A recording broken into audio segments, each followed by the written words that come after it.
Bienvenidas y bienvenidos todos y todas a este nuevo contacto internacional en el marco de la consulta por la calidad educativa y la transformación de los sistemas educativos.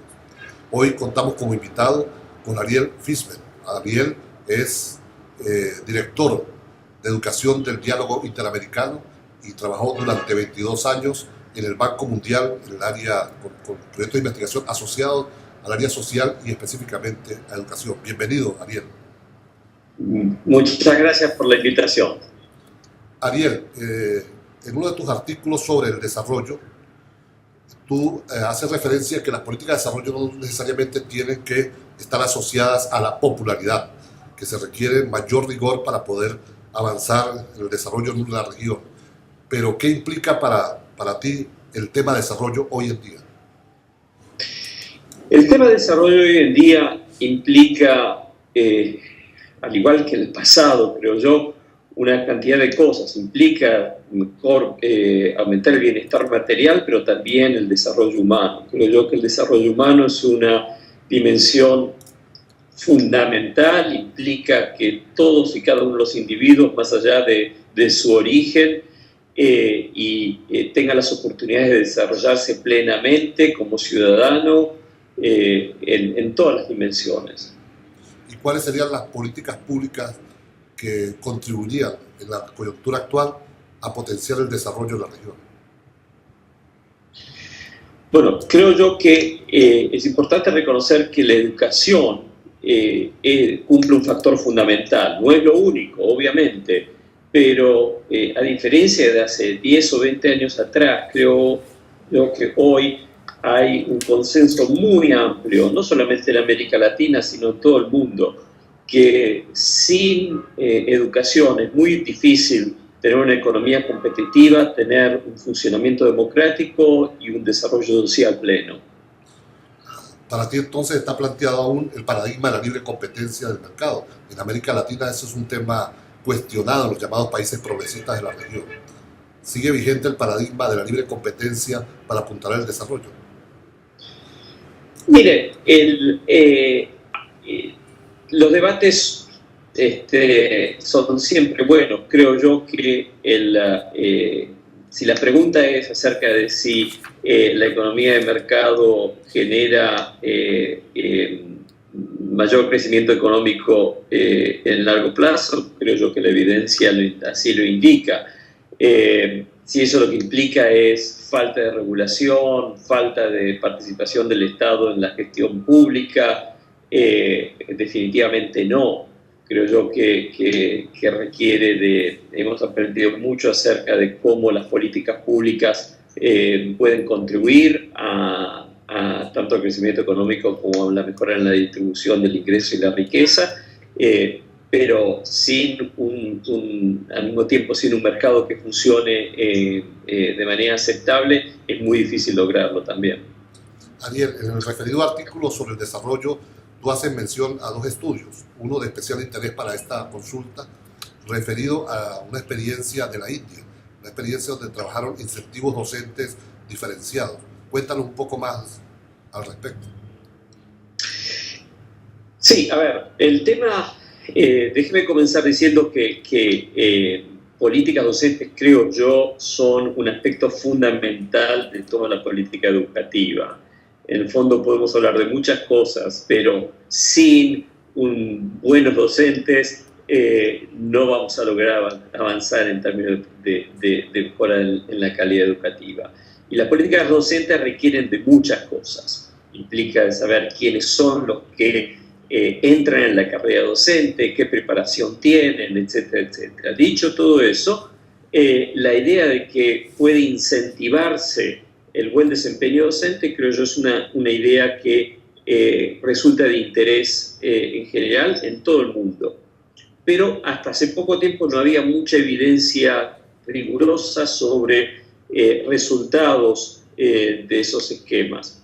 Y todavía hay relativamente poca, y en algunos casos, por ejemplo en Estados Unidos, algunas de las evaluaciones que se han hecho no han sido del todo positivas.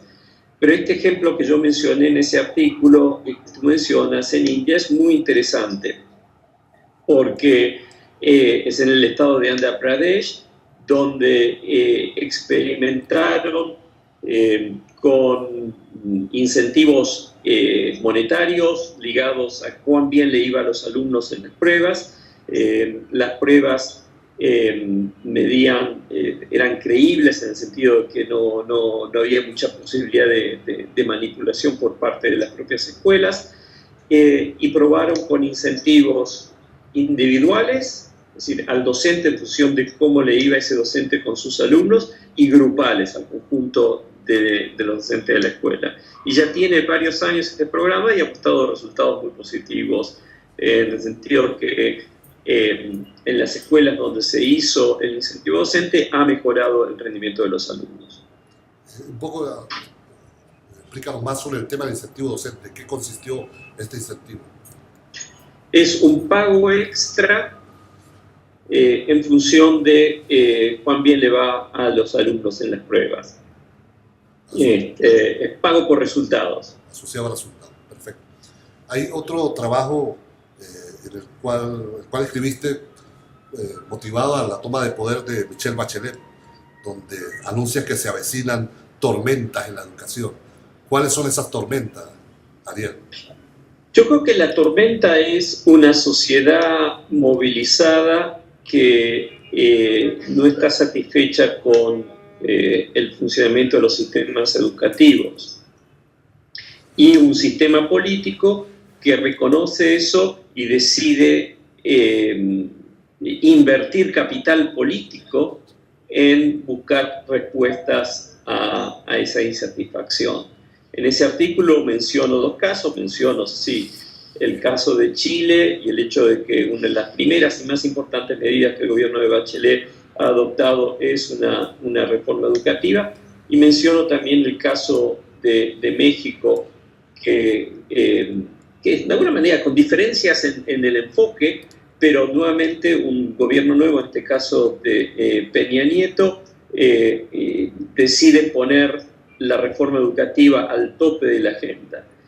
Y planteo que es muy probable que veamos situaciones similares en otros países, ya que el estado de la educación en América Latina deja bastante que desear. Encontramos que la sociedad civil se está movilizando y expresando preocupación, y eso lleva a que los líderes políticos tengan que prestar atención y buscar, en vez de escaparle el problema y esconderlo debajo del tapete, tengan que encontrar soluciones. Pero son tormentas porque estas no son, una vez que se entra a discutir reformas de este tipo, empiezan los conflictos. Es decir, no es soplar y hacer botellas, implica hacer cambios que a veces son costosos, y por eso ya empezamos a ver cómo hay resistencia y ciertas tensiones. De todas maneras, mi argumento es que esto es positivo, porque indica que la sociedad latinoamericana comienza a darle a la educación la importancia que tiene, y que tenemos que estar preparados a discutir de manera democrática este tipo de tensiones y alrededor de las reformas. Ariel, pareciera que el detonante de esas tormentas es el tema de la calidad educativa. A partir de tu experiencia, ¿qué podemos identificar como calidad educativa? Mire, yo creo que es uno de los aspectos fundamentales es medir los niveles de aprendizaje de los alumnos. Podemos hablar mucho sobre una escuela buena, es una escuela que hace esto, que tiene tales recursos, pero en última instancia, si los alumnos no aprenden, es difícil argumentar que la educación que se está ofreciendo es de calidad. Y hay muchas maneras de medir aprendizaje, y podemos hablar de aprendizaje en muchas dimensiones, en dimensiones académicas, en dimensiones más bien de conducta y de relacionamiento con los pares y con la sociedad de manera más general, pero creo yo que es difícil no aceptar la idea de que necesitamos medir aprendizaje, incluyendo aprendizaje académico de manera sistemática para determinar si la educación que se está ofreciendo es de calidad o no. Ahora bien, tú señalabas hace un rato el tema de la formación docente, de los docentes y su impacto en la calidad educativa. Desde tu perspectiva, ¿cuáles serían los mayores desafíos, los mayores retos de la formación docente hoy para alcanzar esa educación de calidad que tú la asocias fundamentalmente a los aprendizajes? Mira, yo creo que el punto número uno, si yo tuviera que elegir un aspecto ligado a políticas docentes, es quiénes son los docentes, quiénes aspiran a entrar en la carrera docente y quiénes entran en la carrera docente.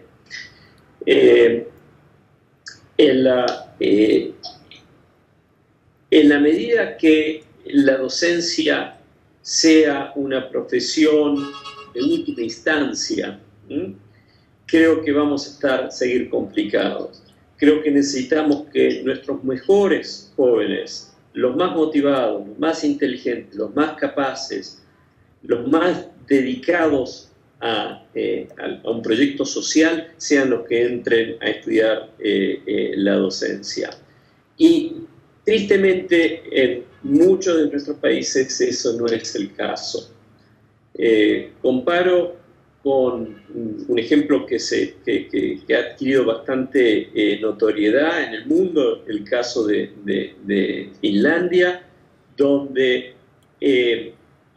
para poder entrar a la docencia a nivel universitario hace falta tener los mejores rendimientos en la escuela secundaria, es decir, solo los mejores alumnos que terminan la escuela secundaria pueden lograr entrar a estudiar para ser docentes. Creo que eso manda un mensaje muy importante, ¿no?, de la importancia que tiene la carrera docente. En la medida que resolvamos ese punto, creo que el resto de los desafíos se convierten en mucho más manejables. Ahora bien, hay un tema también con los salarios docentes.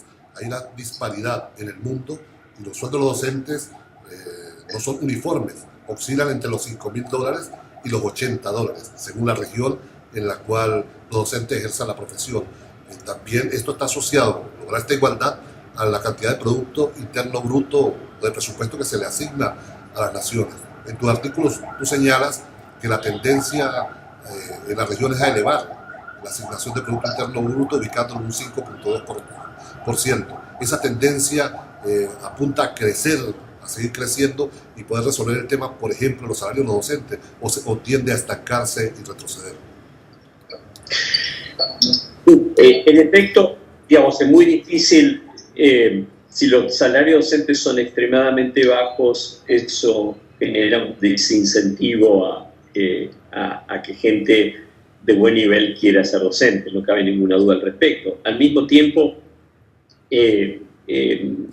digamos, mirado en términos relativos a los salarios en un país, por ejemplo, para usar nuevamente el caso de Finlandia, los salarios docentes no son especialmente altos. Lo que está motivando a estos jóvenes a entrar a la carrera docente no es exclusivamente o fundamentalmente que se van a hacer ricos y que les van a pagar especialmente bien. Es en gran medida el reconocimiento social y el prestigio social que tiene la profesión docente. Entonces, no quiero minimizar que el salario importa, pero no quiero poner todo el peso en el salario, porque también sabemos que en muchos países donde los salarios son altos en términos relativos a lo que se paga en el mercado de trabajo, la docencia no es particularmente fuerte y la calidad de educación es baja. Entonces, eso es un punto importante a tener en cuenta. Ahora, la tendencia en la región es incrementar la asignación de presupuesto a la educación, a estancarse o a disminuir. No, en la última década ha aumentado. Ha aumentado de bases el porcentaje de Producto Bruto destinado a la educación, el porcentaje de los presupuestos nacionales que van orientados a la educación ha ido aumentando. Hay todavía grandes variaciones entre países. Hay países que están gastando alrededor del 6% del producto, otros que están gastando más, alrededor del 3% del producto. Así que hay una gama importante, pero ha habido una tendencia al aumento de recursos destinados a la educación. Ahora, ¿puede aumentarse más? Sí, por supuesto, en muchos países hay margen para aumentarlo más.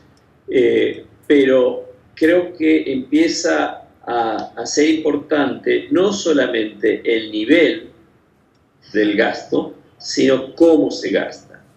Esto quiere decir en qué actividades se gasta y cuán efectivo es ese gasto que se está haciendo. O podemos gastar mucha plata en burocracia, podemos gastar mucha plata en comprar cosas, insumos que después no se traducen en mejores resultados. Así que me parece que la agenda es hoy algo más complicada, no es solamente pedir más plata, sino pensar en cómo se gestionan los recursos que existen también. En tu artículo señalas que la tormenta se va a expresar en un nivel sindical, en un nivel con las reformas fiscales asociadas al presupuesto y también en las burocracias públicas. ¿Algunas recomendaciones para que estos debates sobre la transformación de los sistemas educativos y la tormenta que ello implica no paralice las buenas iniciativas de transformación educativa? Yo creo, a ver, no es fácil, ¿ok? Y creo que hay que estar preparados que va a haber conflicto, que esto no es un cambio fácil. Creo yo que mi recomendación central es que es fundamental comenzar la discusión en torno a cuáles son los objetivos que se están persiguiendo. La idea de establecer metas. Creo yo que si no tenemos como ciudadanos, no tenemos claro qué es lo que queremos lograr, en qué consiste el éxito, es muy difícil después ponernos de acuerdo en torno a las acciones que se implementan y si valen la pena o no. Es solo a partir de que estamos muy de acuerdo en torno a qué queremos lograr, cuáles son, yo argumentaría, los aprendizajes a los que nuestros niños y jóvenes deben aspirar.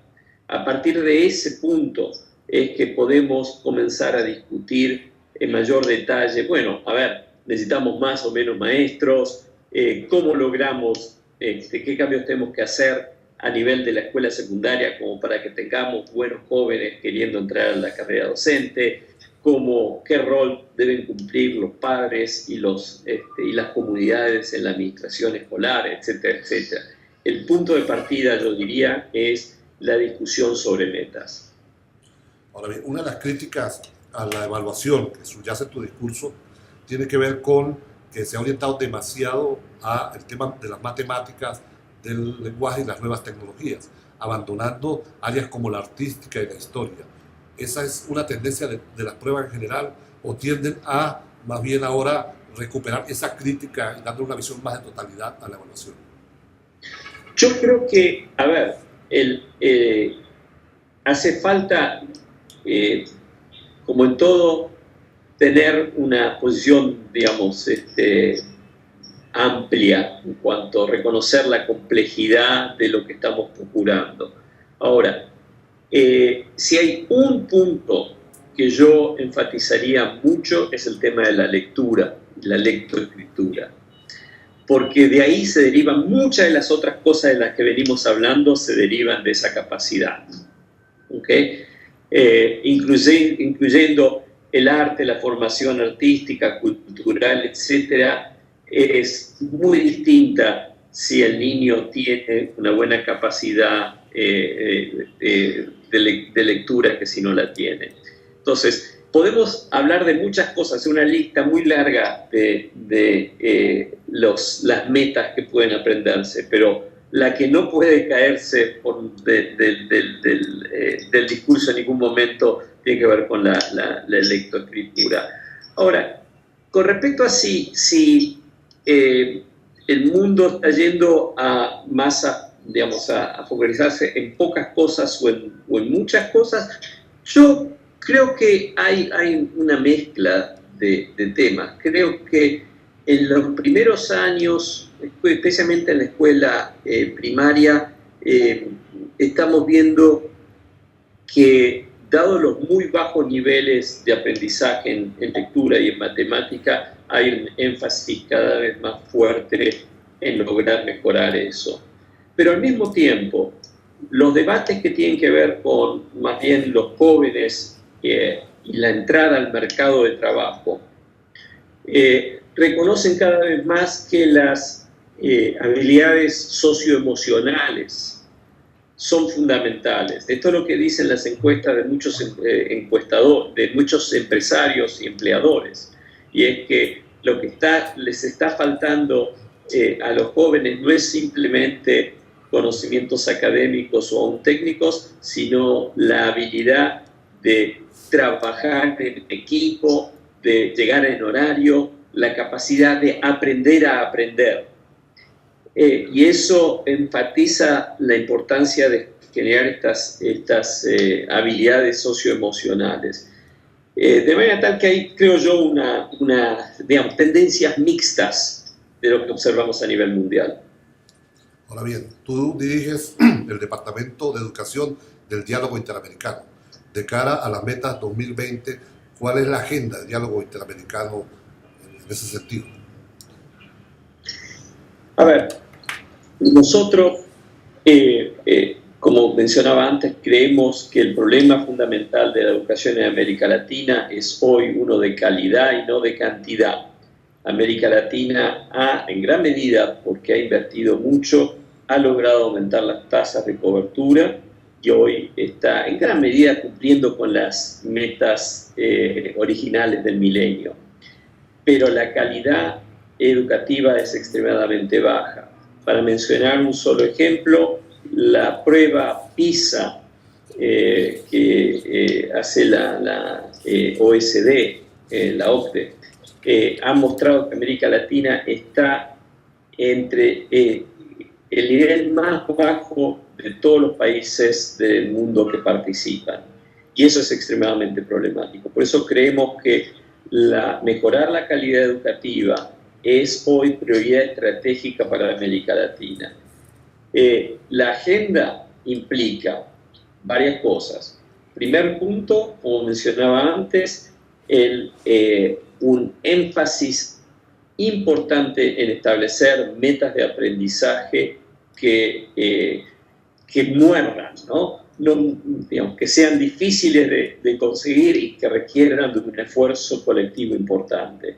En segundo lugar, la evidencia, la investigación en todo el mundo hoy nos muestra que sin un buen desarrollo temprano, antes de entrar a la escuela, es muy difícil después para los sistemas escolares recuperar las deficiencias en desarrollo cognitivo. Así que el desarrollo temprano es hoy una de las prioridades principales para América Latina.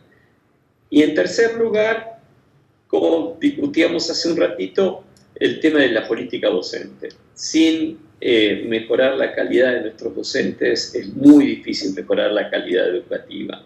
Y esto va a requerir, como mencionaba, de un mayor énfasis en la calidad de quienes entran en la carrera docente, mejorar y modernizar los sistemas de formación y, creo yo, un énfasis más fuerte en resultados. Para ir cerrando este primer contacto internacional sobre la calidad, Ariel, nos gustaría que les dijeras un mensaje a los maestros, a las maestras, a los profesores y profesoras venezolanos que están discutiendo en todo el territorio nacional el tema de la calidad educativa como una oportunidad para transformar nuestro sistema, para alcanzar no solo, como tú decías, mayor cobertura, sino satisfacer mucho más las necesidades y expectativas de la sociedad. Mi mensaje es muy sencillo. Creo que los docentes está en manos de los docentes el futuro de nuestra región. Si América Latina no logra mejorar los niveles de aprendizaje, la calidad educativa, vamos a seguir perdiendo terreno con respecto al resto del mundo. Los países de Asia están avanzando de manera muy fuerte y van a seguir desplazándonos si no logramos avanzar en que nuestros niños y muchachos y muchachas aprendan más y mejor. Eso es imposible hacerlo sin, sin el apoyo y el trabajo de los docentes. Creo yo que es muy importante que los docentes tengan una participación activa en discutir las políticas educativas. Mi pedido es que comencemos a discutir en torno a metas de aprendizaje. Si no nos ponemos de acuerdo acerca de qué expectativas tenemos para nuestra juventud, qué aspiramos que ellos logren, saber cuando entran en la escuela primaria, cuando completan la escuela primaria y después cuando terminan la secundaria y están preparándose para entrar al mercado de trabajo, si no acordamos qué es lo que deben saber y lo medimos, creo que nos va a costar mucho salir del pozo en el cual estamos. Hoy tuvimos como invitado en este contacto internacional sobre la calidad educativa a Ariel Fisbel, director del Diálogo Interamericano, director de Educación de Diálogo Interamericano. Gracias, Ariel, por acompañarnos, por expresar tu punto de vista respecto a la calidad educativa y a la transformación de nuestro sistema educativo. Luis, muchas gracias por la invitación, es un placer y seguimos en contacto. Saludos a todos los amigos en Venezuela.